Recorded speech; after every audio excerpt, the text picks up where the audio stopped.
Bonjour à tous. Alors, je vais vous présenter ce matin un travail d'équipe en fait sur les épis de Loire en Loire-Armoricaine. Donc, je vais d'abord vous présenter l'histoire de ces aménagements. Et puis aujourd'hui, on est dans une phase de désaménagement.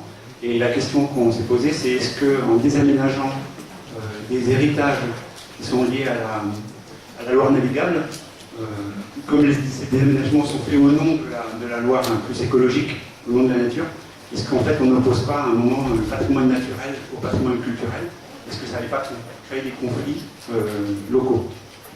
Alors juste pour présenter l'équipe, donc moi je m'appelle David Montambour, je suis enseignant-chercheur à Agro Campus Ouest à Angers. Et donc on a travaillé avec les collègues Hervé Darodo, Régis Barraud, Nathalie Carco et Claire Pordoy, sachant que Régis Barraud maintenant est à l'Université de Poitiers.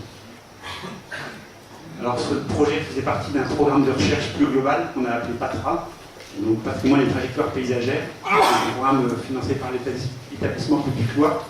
Et en fait l'idée c'était d'interroger sur tout le Val-de-Loire différents types de patrimoine, différentes patrimonialisations. Donc pour localiser, nous on est sur la Loire-Armoricaine, donc entre Angers et Nantes. Et on a travaillé sur les épis, sachant que d'autres ont travaillé sur les guinguettes, sur les tourbières, sur le paysage, etc. Alors les héritages, en fait, la Loire elle a été successivement aménagée. On sait que les premières digues ont été construites au XIIe siècle. En Anjou, la construction des digues s'est prolongée jusqu'au XIXe, avec des attentes qu'on variait au cours du temps. Au tout début, c'était plus pour protéger les terres agricoles, pour mettre en culture des terres. Ensuite, ça a été plus pour protéger des villes. Puis à nouveau pour les terres agricoles, et puis plus tardivement pour développer la navigation, en particulier pour le commerce, justement pour exporter ces produits agricoles. Et fin 19e, il y a eu un grand projet de rendre la Loire navigable. Alors bon, les anciens disaient la Loire, le problème c'est qu'il y a 10 fois trop d'eau ou 10 fois trop peu. On connaît les bateaux de Loire qui sont à fond plat tous, parce qu'il y a un vrai problème de tirant d'eau, il y a beaucoup de sable. Et puis beaucoup d'écart entre l'étiage et puis le début de crue. Donc en fait, elle a toujours été naviguée, mais en fait, elle a toujours été aussi peu navigable. Et donc au 19e, il y avait un grand projet de relier l'Atlantique à l'est de l'Europe pour vraiment développer le commerce industriel, sachant qu'en plus venait d'arriver le chemin de fer qui faisait concurrence à la navigation. Donc en fait, pour lutter contre cette concurrence, il n'y avait qu'une solution, c'était de rendre le fleuve encore plus efficace en termes de navigation. Alors, il y a deux projets qui se sont opposés. Il y avait vraiment l'idée de créer un canal parallèle à la Loire. Il y a eu des plans très précis qui ont été réalisés. Le projet n'a jamais été fait. Et puis, il y a une opération plus douce qui a consisté à construire des épis. Alors, vous voyez ici la construction, et puis vous voyez ces épis aujourd'hui. Donc, ça consistait en fait à réduire le chenal par des espèces d'enrochements, enfin des pieux, qui étaient ensuite enrochés. Et donc, c'est des opérations qui avaient déjà été testées sur la Garonne, sur le Rhône, et qui ont été mises en place sur la Loire.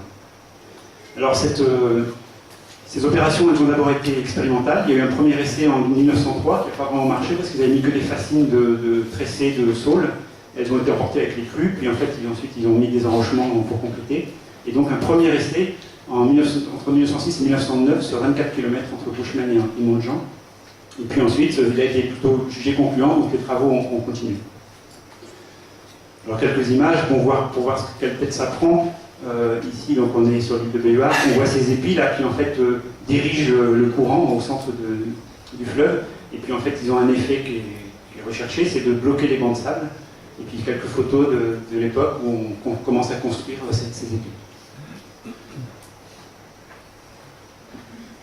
Alors, ce qui est intéressant, c'est que la construction elle a déjà provoqué des réactions très vives de la part des riverains. Il y a eu de très vives protestations, alors tout simplement parce que le tout début de la construction a fait que, en fait, on a fait des barrages dans la Loire et donc ça a fait ça a accéléré les courants au centre, ça a contribué à l'érosion à certains endroits de terres agricoles, et puis surtout, on a jugé que ça favorisait le relèvement du plan d'eau. Alors, ces contestations ont été d'autant plus vives qu'en 1910, il y a eu les grandes crues. Et donc, les gens ont attribué ces grandes crues à l'effet des épis. Alors, les dures crues, on sait bien qu'il y avait d'autres effets, mais voilà, une réaction vive. Donc, une association qui s'était montée de défense des riverains, avec quand même 600 adhérents sur quelques communes en 1920. Et puis, première action aussi, on s'aperçoit que à peine implanté. Il y a aussi le tourisme sur la Loire, la navigation n'est pas que commerciale, il y a aussi une navigation touristique. Et là, on voit quelques cartes postales qui contribuent à une première esthétisation, on peut dire, de ces objets. Alors, donc ça, c'était une première action. Donc on accusait les épis de rehausser la ligne d'eau, alors que l'effet qu'on recherchait était tout l'inverse. Et en fait, ensuite, ça va s'estomper au cours du temps. Alors, d'une part parce qu'ils vont gagner en efficacité, puis surtout, et on sait que on a extrait beaucoup de sable dans la Loire, et donc toute la première partie du XXe siècle, jusque dans les années 80-90, on a extrait énormément de sable, et donc au final la ligne d'eau a plutôt baissé, et donc les réactions très, très vives au départ se sont doucement estompées. Et puis jusque dans les années... donc la Loire navigable n'a pas été autant navigable non plus que ce qu'on avait espéré, le chemin de fer a pris le dessus, puis ensuite la route. Mais c'est un peu comme dans l'histoire des aménagements, en dernier soubresaut, on va dire, il y a eu encore un projet d'enrocher les épis et puis d'étendre leur construction en amont d'Angers, en 89. Et là, on a eu à nouveau des contestations et on s'aperçoit que là, il y a un mouvement qui s'inverse, c'est-à-dire qu'on va lutter contre les riverains vont lutter contre l'implantation de ces nouveaux épis. Mais cette fois-ci, plus au nom de l'environnement, c'est plus pour défendre les terres agricoles, mais c'est plus pour défendre une certaine image du fleuve. Et en particulier, cette construction d'épis, c'était plus pour faire de la navigation touristique, et on avait peur des nuisances que pouvait apporter cette navigation trop intense sur la Loire qui commençait à être perçue comme sauvage. Alors tout ça s'accompagne, ce nouveau mouvement, ce nouveau tournant environnemental s'accompagne de beaucoup d'actions, d'émergence d'associations, de collectivités, etc. Alors j'ai mis quelques dates. Il y a d'abord, je n'ai pas noté, mais l'arrêt des extractions de sable, ça a été décidé en 1977. Les premières décisions ont eu lieu en 1977, puis ça a été définitivement arrêté en 1995. En Anjou, il y a eu le Corella, à Nantes, le Conservatoire des rives de la Loire, qui s'est créé en 1992 et qui a commencé à mettre en place des opérations de préservation des paysages. Et puis on sait aussi, bien sûr, qu'il y a eu le plan Loire grandeur nature en 1994. Tout ça avec l'idée de rendre la Loire un peu plus naturelle et de lutter contre tout ce qui pourrait l'artificialiser. Parallèlement, tout ça c'est aussi en réaction à ce qu'on pourrait appeler la crise du fleuve, avec l'idée, avec les constatations, le lit mineur en un siècle s'est beaucoup enfoncé, ça a créé un ensablement des bras secondaires, l'assèchement des annexes hydrauliques, et donc il y a aussi les écologues les écologistes qui ont alarmé l'opinion publique en disant qu'il y avait des frayères à brocher qui s'asséchaient, que c'était une perte de biodiversité, etc. Donc c'est dans ce contexte que naît en 2009 une opération qui consiste à remodeler les épis en disant c'est eux qui ont contribué à l'enfoncement du lit mineur, en grande partie, qui ont contribué aussi à bloquer le sable, donc il faudrait libérer du sable, et pour ça on va remodeler les épis sur une opération expérimentale, donc présentée ici. Donc sur le même tronçon en fait qu'au départ. Vous vous rappelez, en 1903 on a testé sur un petit tronçon, mais on reprend le même tronçon, cette fois-ci pour les enlever. Alors pas les enlever totalement, on les arrase, on enlève une certaine épaisseur, et puis on les raccourcit. Alors juste une illustration, donc, toujours pour montrer la remobilisation des riverains contre ce projet, au départ contre ce projet de nouveau de navigation, de mise en navigation des Loire, et puis qui va s'étendre ensuite pour défendre une Loire plus vivante. Hein. Donc en Anjou, c'est créé le comité Loire de demain.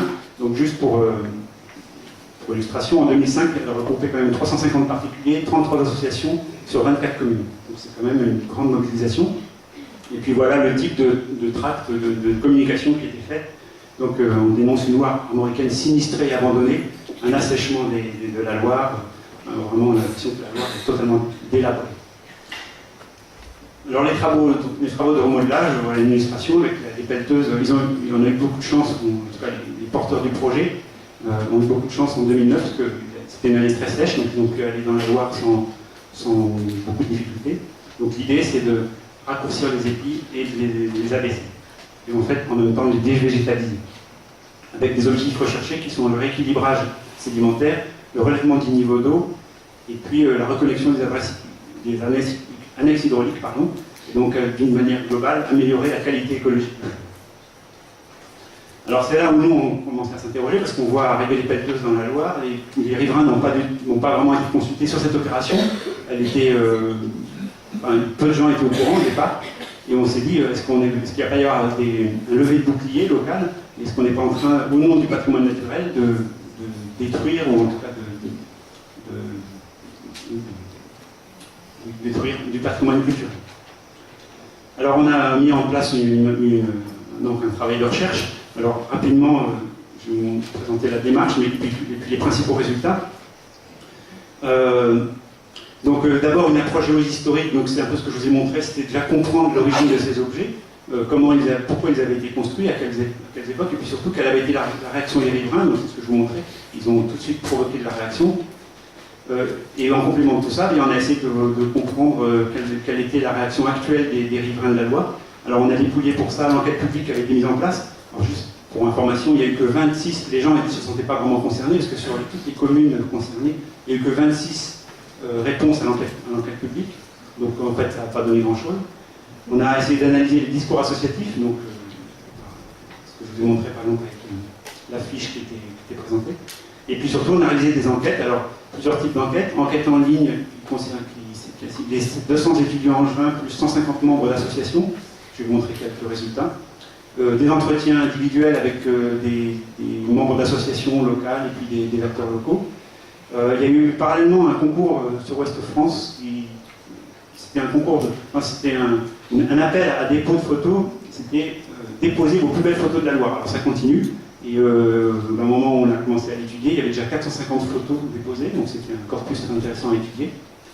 Parallèlement, on a aussi construit une enquête photographique, alors lors de la fête à vélo, un peu sur la méthode des appareils photojetables préconisés par Rick Michelin. Donc on a distribué 60 appareils photojetables avec un petit questionnaire. En fait, c'était 4 questions. On demandait aux gens de faire une photo de la Loire qu'ils aimeraient montrer à leurs amis. Ensuite, une photo de ce qui allait être, ce qui pourrait être des évolutions futures. Une photo de la Loire touristique, et puis j'ai un plan. Je vous mettrai une photo, je ne sais plus, on va voir les résultats. Et puis, parallèlement, encore une enquête riverain, alors qu'il n'y a pas eu énormément de retours. On a déposé 700 questionnaires dans des boîtes aux lettres dans les communes nigériennes, et on a envoyé 150 par Internet, et on a eu 150 réponses. Alors c'est ces résultats que je vais vous montrer rapidement, qui interrogent vraiment la patrimonialisation des épis de la Loire. Alors tout d'abord l'enquête photo, la première, donc par Internet. Alors on avait construit un jeu de photos, alors en allant chercher dans les magazines plutôt des photos un peu archétypes de la Loire, du paysage nigérien. Donc on avait été pioché dans Géo, Terre sauvage, quelques beaux livres d'Anjou. Et puis on avait construit ce corpus en prévoyant déjà le traitement, c'est-à-dire qu'il y avait à la fois des critères qui étaient sur le mode de prise de vue et des critères sur le contenu. Et sur le mode de prise de vue, par exemple, on avait distingué vue du ciel, vue d'en bas, en été, en hiver, panoramique, gros plan, etc. Puis sur le contenu, avec des épis, sans épis, avec du sable, sans sable, l'agriculture visible, l'agriculture invisible. Enfin, vous voyez, en jouant comme ça, c'était pas visible dans le corpus, mais en fait, on connaissait un peu l'équilibre de notre corpus. Et pour ça, on a posé la question aux gens, quelle est pour vous la photo la plus représentative de la Loire? Alors voilà les résultats. En fait, c'est pas étonnant, la Loire aujourd'hui elle est perçue comme une Loire très touristique, ce sont des clichés. Donc c'est la Loire en été et non pas en hiver, vue d'en haut, vue du ciel, avec des bancs de sable. Et donc dans ces bancs de sable, on voit les 3 photos les plus choisies. Et la deuxième, vous voyez que les épis de Loire sont présents dans cette photo un peu archétype de la Loire. Et à l'inverse, les photos les moins représentatives, je dis les moins représentatives, c'est les cerfs du Val d'Othion, c'est les vaches dans l'inondation, c'est l'agriculture, puisque nous a surpris par exemple ce héron, qui est la moins représentative. En fait, les gens recherchent du paysage et ils ne vont pas focaliser forcément sur une image qui illustre la biodiversité. Alors voilà un traitement un peu plus détaillé. Donc en vert au centre, c'est des rosaces. En vert au centre, vous avez ce que représentait le corpus, l'équilibre du corpus. Et en fait, on voit les réponses. En rouge, c'est ce qui est le sujet les photos les plus représentatives. Donc elles surreprésentent la Loire vue du ciel en été, avec les épis, et en inverse, elle sous-représente la Loire vue d'en bas, en crue, en hiver, etc. Alors ça, c'est pour les étudiants. Et sur le contenu, vous avez aussi une surreprésentation, étudiants association, et sur le contenu, vous avez une surreprésentation d'une Loire, on va dire, touristique, sans activité, et une sous-représentation du bâti, des activités, en gros, une image d'une Loire sauvage, du ciel en été. Alors pour aller un peu plus loin, on a essayé de comprendre vraiment la place des épis, puis on avait choisi une photo qui était vraiment une photo d'épis, et si cette photo avait été choisie. Alors elle n'a pas été très choisie, elle a été choisie par 24 personnes sur 354 enquêtés, qui ont considéré que cette photo était représentative de la vallée de la Loire. Mais ce qui est intéressant, c'est que sur ces personnes qui ont jugé que cette photo était représentative, il y avait une question sur la Loire sauvage, et ils considèrent quasiment tous que la Loire est sauvage. Donc ça c'est une première contradiction qui est intéressante, c'est qu'en fait l'épi, il est choisi sans forcément prendre conscience, sans que les gens prennent forcément conscience, dans les photos représentatives de la Loire, et il est totalement intégré à l'image de la Loire sauvage. Parallèlement, on a posé des questions sur les usages. Alors ce qui était intéressant, c'est que, sans encore aborder la question des épis directement, on s'apercevait que les gens les utilisaient. Donc les pêcheurs, parce que ça leur donne un accès aux limineurs, ça crée une fosse poissonneuse en aval, ça permet d'accrocher la barque, et puis il suffit d'aller se promener en bord de Loire en été pour voir qu'il y a beaucoup de pêcheurs qui utilisaient ces épis. Les baigneurs aussi aiment bien les épis sans forcément non plus les nommer, parce qu'ils profitent de l'amorti que créent les épis, du sable déposé, ça fait des belles plages pour se baigner, pour le sécher après la baignade. Et puis les promeneurs, certains aussi profitent des épis pour aller vraiment dans la Loire.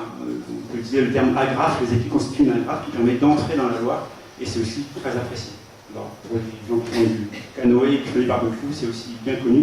Ça piège le bois, et donc on peut aller chercher du bois dans les épis. C'est une réserve pour faire du feu. Et puis, dernière question sur le remodelage. Alors là, on a posé des questions lors des enquêtes. Et là, ce qui est intéressant et ce qui est un peu contradictoire, c'est que donc d'un côté, ils apprécient, les épis sans forcément les voir, sans forcément les nommer, on s'aperçoit qu'ils les intègrent à des regards esthétiques, ils vivent avec. Et en même temps, quand on leur pose une question un peu plus savante, que pensez-vous de l'opération? Et au cours de l'opération, qu'en pensez-vous? On s'aperçoit qu'ils sont plutôt majoritairement au courant et plutôt favorables à l'opération de remodelage. Alors pour compléter, donc ça c'est la première enquête. La deuxième enquête, on a à peu près le même type de résultats, parfois contradictoires.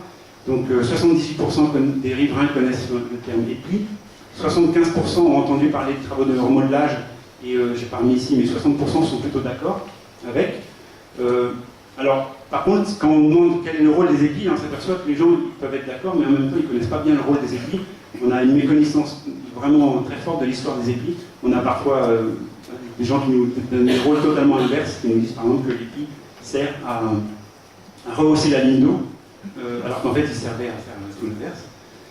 Et puis, ce qui est intéressant aussi, c'est que les gens qui connaissent mieux la Loire et qui utilisent le plus les épis, au final, les pêcheurs et les baigneurs, sont ceux qui sont quasiment le plus favorables à leur enlèvement, puisqu'en fait, comme ils connaissent la Loire, ils connaissent aussi l'histoire des épis, et comme ils sont conscients que les épis servaient à baisser la ligne d'eau, et qu'en fait, aujourd'hui, ils servaient surtout à favoriser la navigation, donc aujourd'hui, il n'y a plus de navigation, ben, ils sont plutôt favorables à l'idée qu'ils sont plus utiles, puisqu'il n'y a plus de navigation.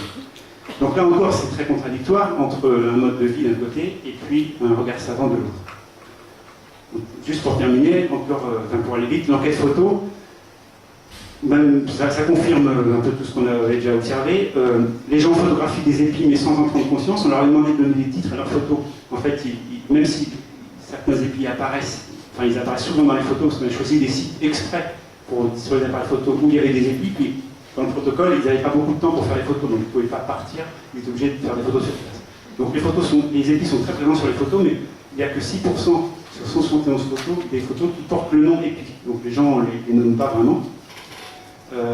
Et à l'inverse, par exemple, les bateaux, l'architecture, le pont sont régulièrement nommés et ciblés par les photographes.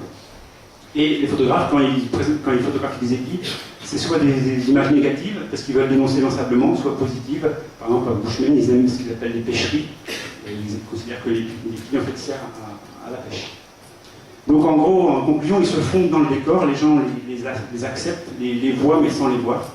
Ils les jugent pas vraiment directement. Et puis enfin, le dernier corpus analysé, les 450 photos déposées sur le site Ouest France. Alors là, ce qui est intéressant, c'est que quand on demande aux gens de déposer leurs plus belles photos de la Loire, mais on s'aperçoit qu'ils déposent les photos des lieux où ils vont se promener. Donc en majorité, on a plutôt les fronts urbains. On a beaucoup de photos de Angers, de Bushmen et de Nantes, Saint-Nazaire, là où il y a la plus grande densité de population.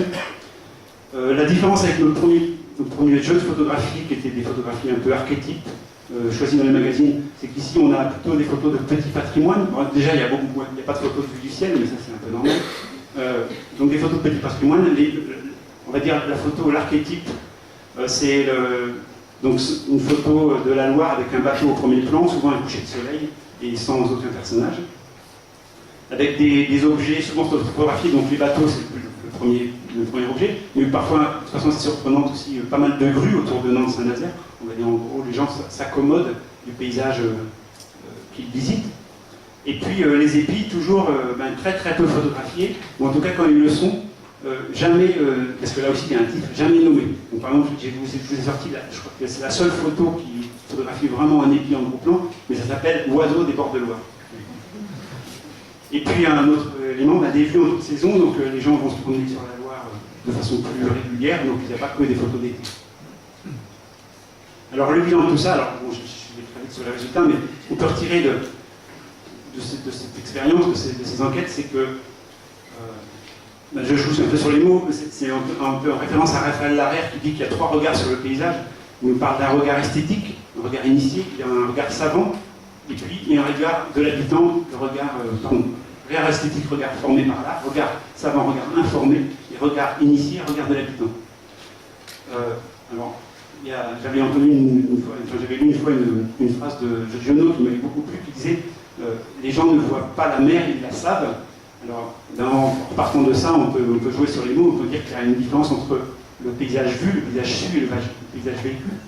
Donc en conclusion, quand les épis sont vus, c'est-à-dire à travers des images, ils se fondent dans le décor et sont facilement associés à la Loire sauvage. Quand ils sont sus, c'est-à-dire qu'on aborde vraiment la question des épis, leur modelage, mais ils sont associés à des modèles écologiques, et donc on est plutôt contre les épis, et donc les épis seraient un obstacle à la Loire sauvage. Et puis quand ils sont vécus par les riverains, ce qui est intéressant, c'est qu'on s'aperçoit que les gens vivent avec, et en même temps, ils leur reconnaissent une perte d'utilité, puisque l'utilité première, en tout cas, n'est plus valable. Alors, on avait opposé au départ l'idée de patrimoine naturel à patrimoine culturel, mais on s'aperçoit surtout qu'en fait, on est dans un héritage, mais ce n'est pas encore un patrimoine, c'est pas vraiment patrimonialisé. Et pour ça, pour aller un peu plus loin, on essaie de comprendre les trajectoires paysagères, pour comprendre comment on pouvait se construire la patrimonialisation. Alors j'ai essayé ici de construire une petite frise historique en jouant sur le linéaire de la Loire, pour montrer l'évolution du paysage d'un côté, des épis dans ce paysage, et puis en mettre en parallèle avec bien des attentes, en particulier en termes de voies de communication. Donc très rapidement, les épis se mettent en place à l'époque où l'agriculture est très présente dans la Loire. Justement, c'est pour exporter les produits agricoles qu'on les met en place. Donc parallèlement, là, et on a l'arrivée du chemin de fer, on met en place les premiers épis qui n'ont pas encore beaucoup de conséquences sur le paysage. Puis progressivement, l'agriculture, elle, déserte les vallées. La Loire est moins entretenue, les épis jouent leur rôle et commencent à bloquer du sable. Ce sable va commencer à être végétalisé. Il y a un abandon progressif de la Loire, avec une construction qui se fait sur les plateaux, avec les autoroutes, etc. Une sorte d'ensauvagement de la Loire, et puis à nouveau une redécouverte de la Loire, aujourd'hui, mais d'une Loire un peu végétalisée, un peu abandonnée, sauvage, et dans lequel les épis ont un rôle un peu ambigu. Alors, tout ça pour dire que, pour comprendre la trajectoire paysagère d'un objet, on s'aperçoit bien qu'il n'est pas lié simplement aux politiques d'aménagement, mais qu'il a aussi sa propre dynamique. Je fais référence au géographe Roger Brunet qui dit qu'un objet dans le paysage est le moteur de sa propre évolution, et on voit très bien ça avec les épis, c'est-à-dire qu'eux-mêmes ont eu des conséquences, ils ont été implantés, ils ont eu des conséquences, et c'est ce moteur en lui-même qui est dénoncé aujourd'hui. Alors conclusion sur la possibilité de patrimonialiser un objet comme ça, en revenant un peu sur les discussions aussi qu'on a eues hier, qu'on a eu lieu hier. Donc, qu'est-ce qu'on peut. Est-ce qu'il y a une chance de patrimonialiser cet objet? Alors, pour ça, on peut essayer de répondre à comment un objet devient patrimoine. Alors, peut-être, première chose, il semble qu'il faut absolument qu'il y ait un moment, un abandon, une redécouverte. Mais premier point qui va peut-être qui ne fonctionne pas bien pour les épis, c'est que même s'il y a une redécouverte de la Loire, il n'y a pas forcément une redécouverte de la Loire en elle-même, mais plutôt des bords de Loire. Il n'y a pas vraiment de rencontre physique. La plupart, on a fait des enquêtes sur les usages, la plupart des usages, c'est de la promenade en bord de Loire, et c'est pas vraiment la même activité dans la Loire. Et d'ailleurs, la seule personne qui a parlé de patrimoine au nom des épis, c'est un pêcheur qui dénonçait vraiment le remodelage. Il vit vraiment dans la Loire en permanence. Alors, de plus, on a dit qu'il fallait absolument nécessairement qu'il y ait un changement d'usage. Et est-ce que ce changement d'usage est nécessairement récréatif? Moi je pense que oui, dans le sens où si c'est patrimoine, le patrimoine permet la remémoration. Donc la remémoration, ça veut dire qu'il y a forcément un regard contemplatif qui se pose sur l'objet. Et aujourd'hui, ce n'est pas le cas. Les épis sont utilisés, mais pas dans la contemplation, dans l'action. Et ils ne permettent pas encore ce regard contemplatif. Par ailleurs, le patrimoine, est-ce que c'est un bien commun ou c'est un bien individuel? Si c'est un bien commun, ça veut dire qu'il faut qu'il y ait un modèle partagé, savant ou iconique. Aujourd'hui, il y a un modèle peut-être pas partagé, imposé, c'est le modèle écologique, mais qui plutôt contre les épis, donc ça ne fonctionne pas non plus. Autre idée, le patrimoine témoigne, il raconte une histoire. Alors est-ce que c'est l'histoire elle-même ou une histoire qu'on se raconte? Je prends l'exemple du bocage, qui est complètement réinventé, qui est patrimonialisé, c'est pas la vraie histoire, mais au moins c'est une histoire positive. On s'aperçoit ici que les épis, en fait, ils sont peu connus, l'histoire est peu connue, et l'histoire qu'on raconte aujourd'hui, elle est peu négative. Donc c'est encore difficile de se projeter dans cet objet. Et puis enfin, oui, le patrimoine se transmet, mais ça veut dire qu'il faut pouvoir se projeter, et se projeter dans le temps et dans l'espace, ça demande de prendre du recul, et encore une fois, c'est peut-être en contradiction avec l'usage quotidien de cet objet qui s'est remis en place. C'est du nouveau usage, mais ce n'est pas un usage vraiment contemplatif, récréatif, comme pour d'autres patrimoines. Alors, c'est la question aujourd'hui, est-ce que c'est en les enlevant que les gens vont prendre conscience qu'ils vivaient avec? Alors, c'était un peu la conclusion de notre étude. L'année dernière, l'été dernier, j'avais trouvé une plaquette à Bushman qui m'a surpris parce que, je ne sais pas si vous voyez ici, mais c'était le patrimoine de Bushman et pour la première fois, il y avait une photo d'épi. Donc, c'est peut-être en train de se patrimonialiser. C'est le paiement. Merci.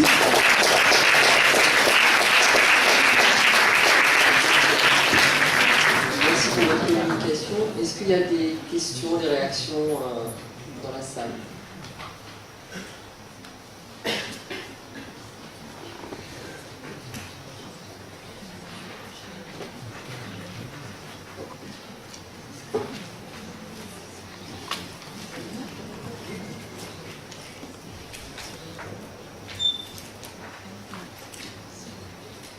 Je suis Antoinette Luzier, conseillère municipale à la Chaussée.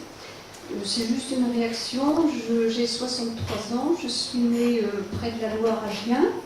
J'ai vécu à Orléans, à Blois, et aujourd'hui c'est la première fois que j'apprends ce que sont les épis de Loire. Et lorsque j'ai vu sur le programme les épis de Loire, je me suis bien demandé ce que ça pouvait être. Merci.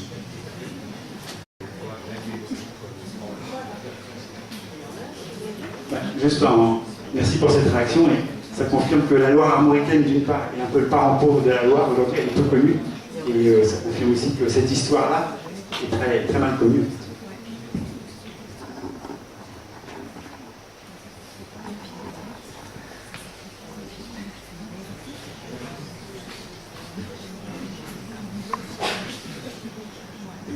Merci. C'était très intéressant, parce que comme madame, je n'avais jamais entendu parler des épis de Loire. Mais ma question, si j'ai bien compris, il y a une tentation de remodeler les épis, c'est bien ça?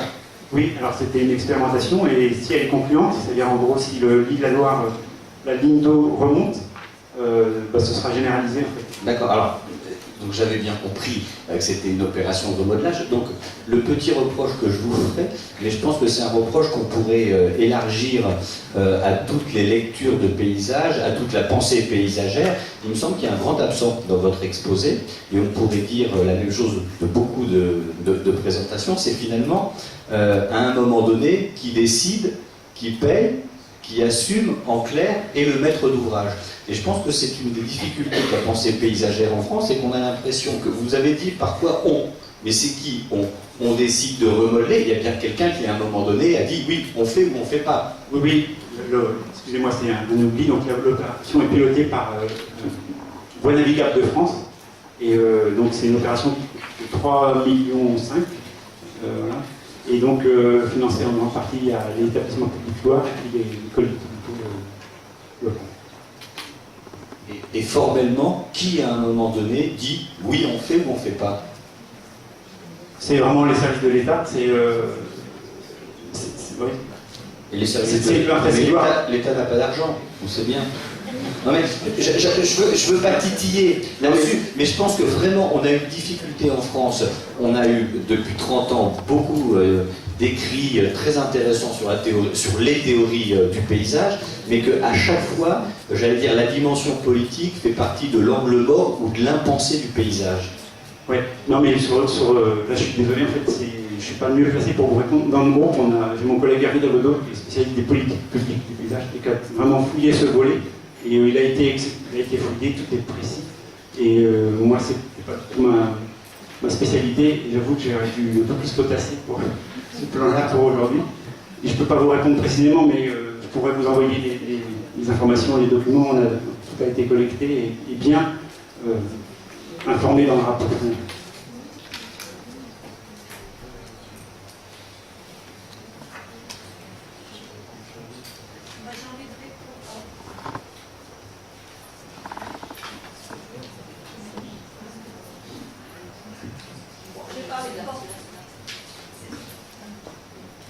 C'était pour répondre à monsieur sur la question des acteurs et de l'importance des acteurs. Bon, c'est vrai que là, c'était la démarche qui nous était présentée, c'était sur l'objet, mais je crois qu'aussi ces derniers jours, ils ont quand même montré que le paysage, c'est la production des acteurs, et ce qui est justement très difficile à aborder dans la question de l'action sur le paysage, c'est la diversité des acteurs, des stratégies d'acteurs, leurs échelles.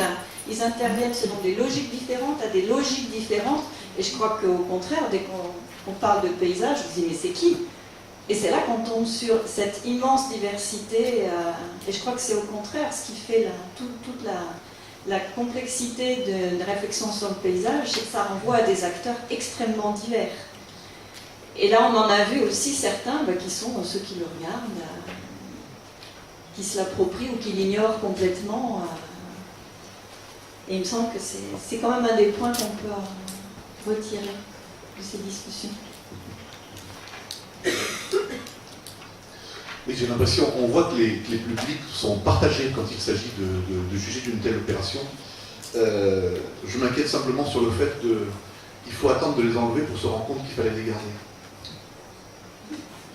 En fait, c'est pour ça que moi, j'aime pas opposer ce qui serait du paysage du quotidien et du paysage d'exception, et je préfère entrer par la perception et les représentations, et on est tous plein de contradictions, et on a tous, à un moment donné, des espaces que l'on perçoit comme utilitaires, et on se déplace dedans sans forcément les regarder, en fait. On les perçoit, mais on ne les regarde pas, on ne les contemple pas, et puis à un moment donné, il y en a d'autres qu'on prend le temps de contempler, et en fait, est-ce que c'est pas inhérent à la patrimonialisation? C'est-à-dire que hier, on parlait aussi de risque. On commence à patrimonialiser quand on a peur de le voir disparaître. Et tant que c'est présent et qu'on l'utilise, on n'en a pas forcément conscience. Merci, on va passer.